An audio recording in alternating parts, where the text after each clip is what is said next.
De la houle stationnaire et du vent offshore en cette fin de matinée sur la Canoro. Bonjour à toutes et à tous. On a un temps qui est dégagé à voiler, une température extérieure qui est relevée à 24-25 degrés. Dans l'eau, c'est 19, petit 20 degrés. Cet après-midi, le temps est variable à température à 29. Nous sommes sur une marée qui est en train de descendre. Le plein bas est à 14h15 avec des coefficients de 84. Sur cette descendante, le vent est toujours offshore avec un secteur est-sud-est. Mais il s'est renforcé, il est modéré à 3 Beaufort établis maintenant, un plan d'eau ridé, fripé, des phases de vagues qui sont lisses, une houle qui est propre. Une petite houle longue de 10 secondes de période orientée ouest à un peu de nord-nord-ouest sur une houle courte de 5 secondes de période, la nord-nord-ouest. Le tout est stationnaire en taille là pour le moment. Il y a toujours ce 5 cm en déferlement régulier.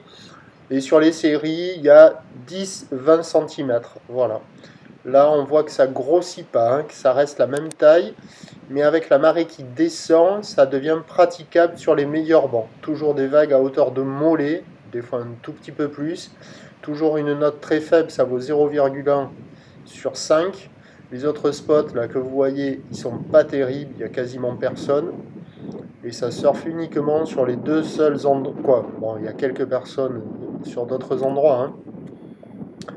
Il y a celui-là qui a l'air de donner quelques petites vagues par moment aussi. Et sinon, il y a toujours la digue sud là où vous allez voir, je crois, avec la caméra qui va trembler parce que je suis âgé.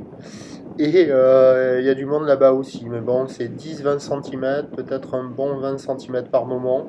Mais on voit que ça pousse pas à la hausse, que c'est la même taille. Et donc, l'évolution pour le reste de la journée, sauf erreur de ma part, parce qu'il va y avoir un duel toute la journée entre le vent d'est et la petite houle d'ouest. Le vent d'est va se renforcer au large, la petite houle d'ouest doit pousser à la hausse, mais est-ce que le vent ne va pas essouffler cette houle et l'amortir avant qu'elle arrive? À voir. Quoi qu'il en soit, les bouées, elles sont à la hausse, mais sur de la houle d'est pour la bouée du Cap Ferré. Pareil sur la bouée côtière de Brest. La bouée Arcachon-Gascogne est à la hausse à 1 mètre et 5 secondes, mais ça doit être de la houle d'est aussi. Mais bon, sauf erreur de ma part, on doit avoir quand même plus de taille de vague cet après-midi que ce matin. Mais à voir si ça va le faire ou pas. C'est incertain là.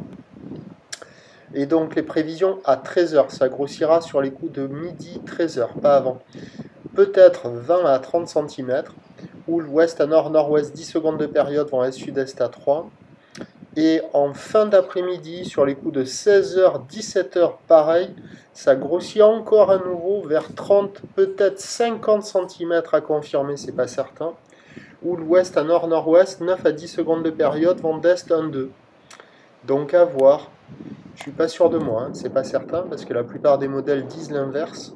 Ils disent que le pic de la houle c'est ce matin et ça baisse ensuite. Et moi je dis l'inverse. Et sur la bouée virtuelle, c'est ça normalement. Donc je sais pas. On va voir, on va suivre. Quoi qu'il en soit, ce qui est certain, quelle que soit la taille des vagues, c'est que le meilleur créneau pour surfer, ça sera à marée basse. Hein. Parce qu'à marée haute, ça va se traîner. C'est pas le calme plat. Il y a peut-être un petit peu plus qu'hier encore. Et il faut s'orienter sur les meilleurs bancs, être équipé d'une planche adaptée, d'une belle motivation, mais il y a de quoi glisser. C'est des petites vagues propres, quoi. Idéal pour débuter, idéal pour les écoles. Prochain point, 13h.